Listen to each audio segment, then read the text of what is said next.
আসসালামু আলাইকুম ওয়া রাহমাতুল্লাহ।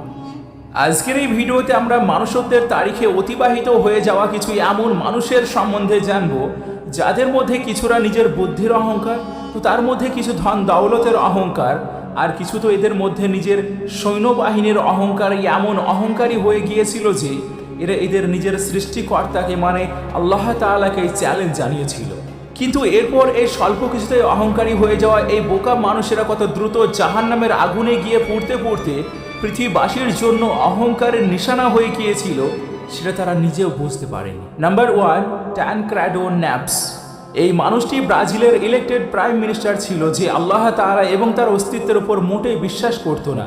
ব্রাজিলের শহর রিও ডিও জেনেরোতে একবার ভরা মজলিসে এই মানুষটি সিগারেটের ধোঁয়া আকাশের দিকে উড়িয়ে বলতে লাগলো, গড দ্যাটস ফর ইউ, হে ঈশ্বর এটি তোমার জন্য। আপনাদেরকে জানিয়ে রাখি যে আশ্চর্য অদ্ভুতভাবে এই মানুষটির মৃত্যু লাংস ক্যান্সারের কারণে হয়েছিল। ইলেকশনের প্রথমে এই ট্যানক্রেডো দাবি করেছিল যে সে অনেক বেশি মার্জিন ভোটে জিতে যাবে এবং দেশের প্রাইম মিনিস্টারও হয়ে যাবে, আর এই কাজটি করা থেকে তাকে স্বয়ং আল্লাহ তাআলাও থামাতে পারবে না। যদিও এরপর ট্যানক্রেডো ইলেকশন তো জিতে গিয়েছিল, কিন্তু যেমন প্রধানমন্ত্রীর দায়িত্বকে নিজের হাতে তুলে নেবে তার এক রাত্রি আগেই এই ব্যক্তি ভীষণ অসুস্থ হয়ে যায়, আর তারপর প্রায় 38 দিন পর্যন্ত কন্টিনিউ অসুস্থ থাকার কারণে জাহান্নামের দিকে রওনা হয়ে যায়। যে মানুষটি বলেছিল তাকে প্রধানমন্ত্রী হওয়া থেকে স্বয়ং আল্লাহ তাআলাও থামাতে পারবে না, সেই মানুষটি প্রধানমন্ত্রী তো হয়ে গিয়েছিল, কিন্তু তার অহংকার এতটাই বেড়ে গিয়েছিল যে সেই প্রধানমন্ত্রীর সিংহাসনে 1 ঘন্টার জন্য বসতে পারেনি। 1 ঘন্টা তো দূর, 1 সেকেন্ডের জন্য বসতে পারেনি। Number 2, Stephen Hawking. আপনাদেরকে জানিয়ে রাখি যে স্টিফেন হকিংয়ের নাম এই পৃথিবীর সর্বশ্রেষ্ঠ জিনিয়াস এবং বৈজ্ঞানিক এবং রিসার্চারদের তালিকায় যুক্ত করা হয়, যিনি এককতা, ব্ল্যাক হোলস এবং এই বিশ্বজগতের সম্বন্ধে বিভিন্ন তথ্য দিয়েছিলেন, আরও বিভিন্ন জিনিসের উপর নিজের ধারণা উপস্থাপন করেছিলেন। যদিও এই মানুষটি অনেক বুদ্ধিমান ছিল, তবুও যখন ঈশ্বরের সম্বন্ধে তাকে জিজ্ঞেস করা হতো তো সেই সময় এর উত্তরে অনেকটা অহংকারে ভর্তি থাকত। স্টিফেন হকিং সবসময় বলতো যে যেমনভাবে আমরা জিন এবং পরীদের গল্প কাহিনী পড়ে থাকি, ঠিক তেমনইভাবে আল্লাহ তাআলা এই জিন পরীদের মতোই গল্প কাহিনী, আর যার কোনো অস্তিত্বই নেই। নাউজুবিল্লাহ। স্টিফেন হকিং নিজের কিতাবে আল্লাহর অস্তিত্বকে সম্পূর্ণভাবে এড়িয়ে যেত। স্টিফেন দাবি করেছিল যে এই কায়নাতের কোনো সর্বশক্তিমান সৃষ্টিকারী নেই, বরং এটি আপনা আপনি সৃষ্টি হয়েছিল এবং সেটি পরিবর্তিত হয়ে চলেছে। স্টিফেন হকিং একটি রাত্রিতে কোনো কনফারেন্সে আল্লাহর অস্তিত্বকে বড় জোর সোরে মিথ্যা প্রমাণিত করে বাড়ি ফিরে আসে, কিন্তু দুর্ভাগ্যজনকভাবে তার পরের দিনই স্টিফেন হকিংকে তার রুম থেকে মৃত বের করতে হয়েছিল। আপনাদেরকে জানিয়ে রাখি যে আল্লাহ তাআলার অস্তিত্বকে অস্বীকারী এই বৈজ্ঞানিকের ব্যক্তিগত জীবনও কোনো কাহিনীর থেকে কম ছিল না। স্টিফেন হকিং ইলেন ম্যাসেন নামের যে মেয়েটির সঙ্গে মোহাব্বত করত আর যে তার ওয়াইফও হয়েছিল, তিনি জানিয়েছেন তার সম্পূর্ণ জীবনটাই হ্যান্ডিক্যাপ্টভাবে অতিবাহিত হয়েছে, কিন্তু এরপরও তার শরীরে কিছু কিছু অংশে জখমের নিশানা পাওয়া যেত, আবার কখনো কখনো ঠোঁটে অনেকটা ক্ষত দেখতে পাওয়া যেত। তো দেখুন, আল্লাহ রাব্বুল আলামিনের দ্বারা সৃষ্টি প্রত্যেক জায়গাতে দেখা যাচ্ছে এবং সেটিকে দেখে আল্লাহর কথা মনে পড়ে যাচ্ছে, কিন্তু এই অহংকারী ব্যক্তি স্টিফেন হকিং এর এই পৃথিবীতে কোনো অস্তিত্বই নেই। নাম্বার 3, নিকো ব্লগ। এটি ভারতের একজন ফেমাস ইউটিউবার যে তার দর্শকদেরকে বলার চেষ্টা করছিল যে মানুষের মৃত্যুর পর যে কবর দেওয়া হয় সেটি আযাবের কোনো জায়গা নয়, যদি মানুষ চায় তাহলে সেটিকে এক প্রকার বিলাসিতার জায়গাও বানাতে পারে।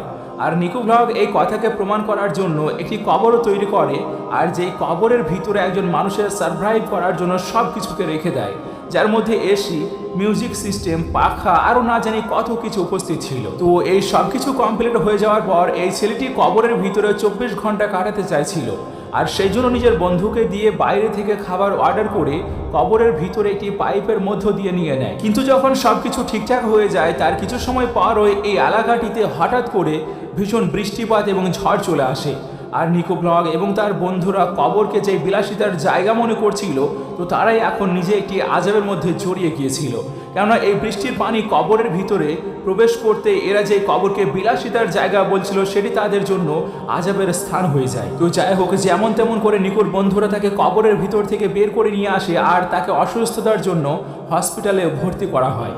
এরপর হয়তো নিকো এবং তার বন্ধুরা জেনে গিয়েছে যে কোন জিনিসকে নিয়ে প্র্যাঙ্ক করার প্রয়োজন আর কোন জিনিসকে এড়িয়ে যাওয়া দরকার। Number 4, Thomas Andrew. Thomas Andrew নিজের সময়ের সবচেয়ে বড় শিপ বিল্ডার মানে জাহাজ প্রস্তুতকারক ছিলেন। ইনি হলেন সেই ব্যক্তি যিনি নিজের সময়ের সেই বিখ্যাত এবং মহাসামুদ্রিক জাহাজ টাইটানিকের ডিজাইন তৈরি করেছিলেন। থমাস অ্যান্ড্রিউ এই জাহাজকে নির্মাণ করার পর বলেছিল যে এটি বর্তমান সময়ের সবচেয়ে মজবুত এবং সবচেয়ে সুরক্ষিত একটি জাহাজ, যেটিকে স্বয়ং আল্লাহ সমুদ্রতে ডুবোতে পারবে না। কিন্তু ঘটনা ঠিক তার বিপরীত ঘটে গেল। টাইটানিক নিজের প্রথম সফরেই, প্রথম যাত্রাতে একটি বড় হিমশৈলকে ধাক্কা মারে, আর এই ধাক্কাই এত জোর এবং এত গভীর ছিল যেই কারণে টাইটানিকের ভীষণ বড় ক্ষতি হয়। ক্ষতি এতটাই বেশি হয়েছিল যে টাইটানিক সমেত এর সঙ্গে 1500 জন যাত্রী ছিল, তাদেরকেও নিয়ে সমুদ্রের মধ্যে তলিয়ে পড়েছিল। এই দুর্ঘটনা এমন ছিল যে বড় বড় কোটিপতিরাই বেশি প্রাণ হারিয়েছিল, কারণ গরিবদের জন্য এই জাহাজে কোনো স্থানই ছিল না।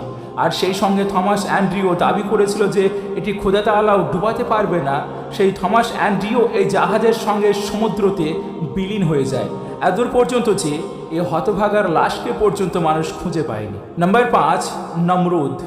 নমরুদ হলো সেই শক্তিশালী বাদশাহ যে এই সম্পূর্ণ পৃথিবীর উপর রাজত্ব করেছিল। রেওয়ায়তে এসেছে 4 বাদশাহ সম্পূর্ণ পৃথিবীর উপর রাজত্ব করেছিল, তার মধ্যে 2 জন কাফের এবং 2 জন মুসলমান।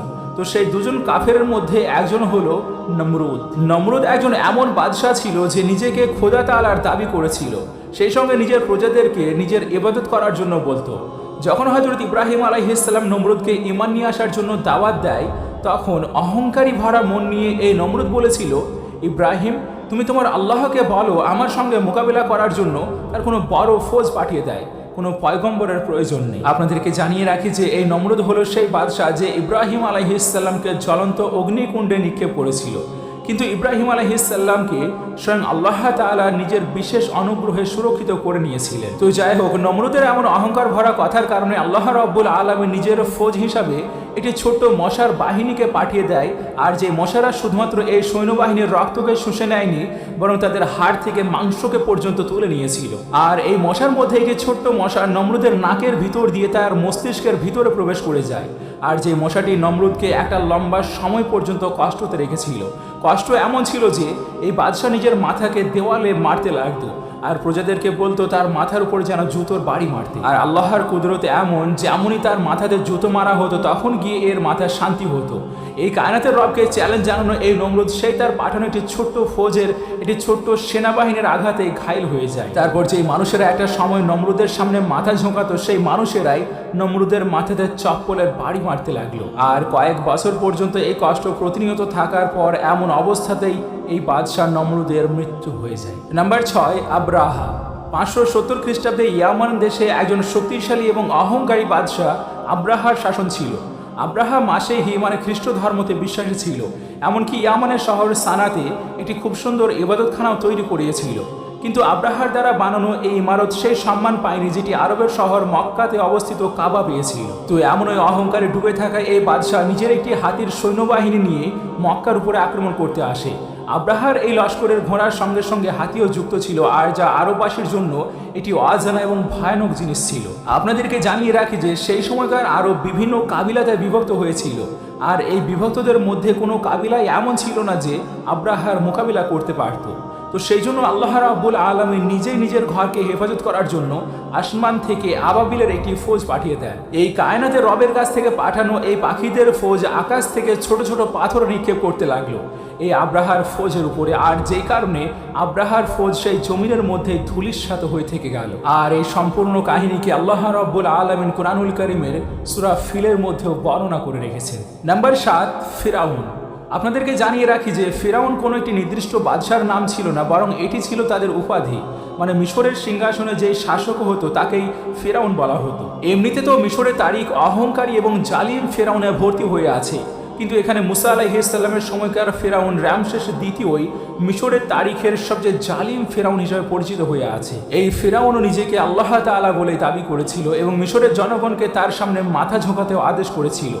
যদিও আল্লাহ রাব্বুল আলামিন হযরত মুসা আলাইহিস সালামকে এই ফিরাউনকে তার আত্ম অহংকার এবং সত্য রাস্তাতে ফিরে আসার জন্য হেদায়েত স্বরূপ পাঠিয়েছিলেন। হযরত মুসা আলাইহিস সালাম ফিরাউনকে এই রব্বে কায়নাতের উপর ঈমান নিয়ে এসে তার প্রজাদের উপর যে অত্যাচার করত সেটি থেকে বিরত থাকার আবেদন জানায়, কিন্তু এই ফিরাউন কোনো মতে শুনল না, বরং সে বনি ইসরায়েল এবং হযরত মুসা আলাইহিস সালামকে হত্যা করার উদ্দেশ্যে একটি বড় ফৌজ নিয়ে বনি ইসরায়েলের পিছু করতে লাগে।